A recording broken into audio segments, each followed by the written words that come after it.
Hey YouTube, how you guys doing today? Kevin here, coming back at you with another project. So these two right here are the Yamaha GT80s. Yes, you guys remember these? This is the one we got running. We put a CDI in it from Harvey Spooner, got all up and going. And then, of course, I went and got this one right here. After the fact, this one's got all the lights, bells, and whistles on it. And we cleaned up the frame. Some of the stuff came in. Like the brake arm and all that, so I got that all on there. I put the little clip on it, but nothing too dramatic there. So we have that. We got to put the rod on it.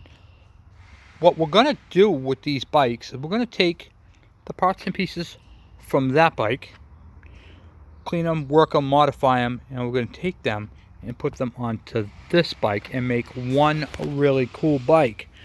But you guys know me and you guys know this channel. I can't leave well enough alone. Tell me what you think of this, guys. I put this little guard on here. I thought it looked pretty cool, so I'm going to leave it on. I got to bolt it down. I didn't bolt it on. I just snapped it on it for now.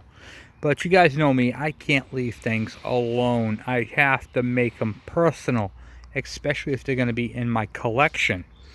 Now, many of you guys are thinking, oh, he's going to take apart the Harvey Spooner bike that he got from Harvey, and then it's going to be scrapped. Wrong. That bike has something cool going to be going on to it. So we're going to take that motor off and we're going to modify that engine. Gaskets are in, and we're going to do some heavy modifications to that bike motor. And we're going to take that motor and put it onto this frame, and we're going to modify. So let's talk about some of the modifications. So one of the modifications that we're going to be doing to this bike is, you see this single gauge right here with the key switch? That's cool and all, but all these bikes have it. We're going to change it out with this.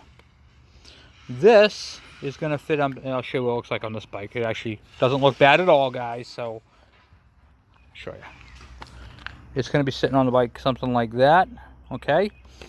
Let's take a look and do our comparison before we start tearing things apart.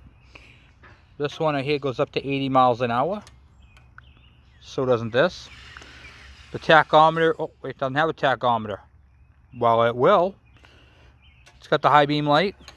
We have a high beam light. It has an oil light. We have an oil light. It has a turn light. We have them up top here, turn there, and a turn on the other side. So we have those. We have the turn lights. And this one has a neutral light. We do not have a neutral light. But if you guys remember when I was doing the CDI on this bike right here, I put the the neutral safety switch on this engine already. It's already on this engine. So we're going to use that and wire that to this so that the neutral light comes on when I put it in neutral. So that's pretty cool. So that's what we're going to be doing with that. And then up here you guys see these two engines. This is the engine right here that came with the red bike. Okay. This is the engine that was on the RX50. Okay. So what we're going to do is we're going to take the tachometer drive. You can see this post right here and the thrust washer on the back. How this doesn't have it. We're going to put that post into this engine. And then inside here, there's supposed to be a bushing, a sleeve. We're going to take the bushing and sleeve out of this engine and press it into that one. That's going to allow for me to install the tachometer drive.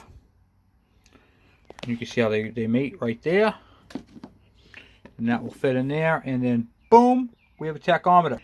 And then the tachometer will see right here where it goes. We'll have to pop the plug out of this one. And the only thing I got to find is the wide keeper, which I believe I have. I just got to find out where I did with it. But where that's irrelevant for right now. If I had to, I can make a keeper for it. But I wanted to show you guys that. Another cool thing between the RX50, if you guys have an RX50, okay, you have a dual clutch system. So instead of having 3 clutches, like 1, 2, 3, you only have 2. So you can use the GT80 clutch on a 50. Alright, you wouldn't want to go back, you wouldn't want to drop down. And then one of the other problems with this engine was someone boogered up and welded this piece right here. If you guys can see it, not This piece that goes on here has been welded. I have already removed the one from here. So we're going to use this piece onto that motor and clean it all up. So that's where we're at with that. And that's really kind of all we need to do with this motor to get this motor back up to par. So we're going to be working on that later on. I just wanted to do a talk with you guys. We have the exhaust. We've got a lot of stuff to do. So a lot of modifications are going to be made, guys. A lot of modification.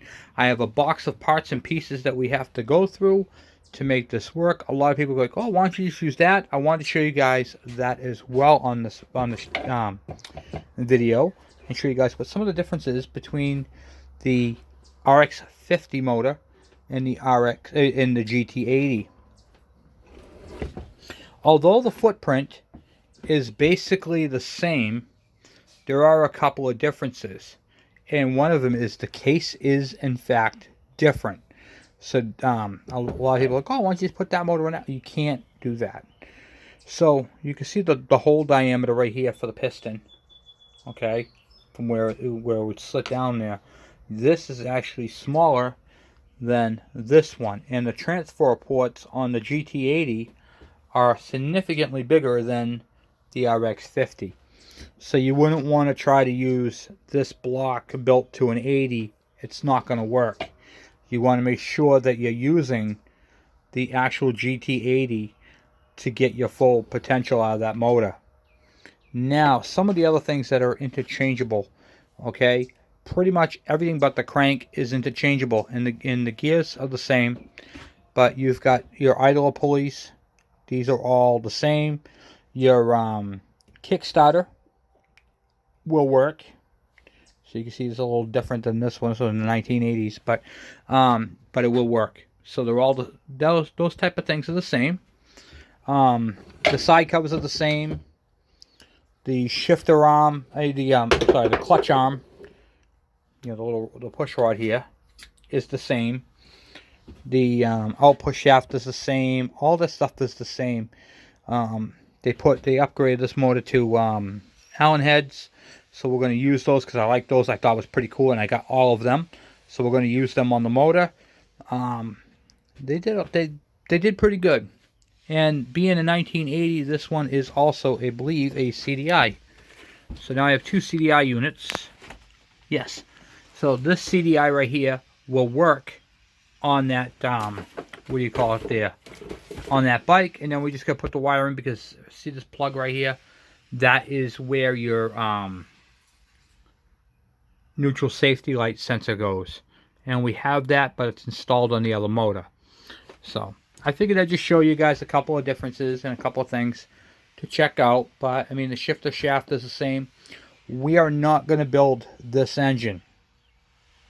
We're going to strip what we want off of it and send it down the street. And I'm going to check and make sure to see if the crank is the same, which I believe it is. I got to check the stroke on it, but if the stroke is the same, then we'll keep the crank and get rid of the case halves, because I don't need extra motors kicking around. I've got too many of them as it is. So anyway, I just figured I'd do a video, show you guys what's going on, where we're at, and some of the cool stuff that we're going to do to the Yamaha GT80. So the Yamaha GT80 meets the RX50. Okay, and we're going to make a collaboration of the two, build it, and it's going to be awesome. So anyway, guys, thank you for watching, thank you for subscribing, and thank you for sharing. By all means, please hit the subscribe button if you're just watching and you haven't subscribed yet, and you watch the videos and you enjoy them. By all means, please hit that subscribe button. Anyway, guys, I'm off for now. Thank you again, and I'll talk to you later. I'm out!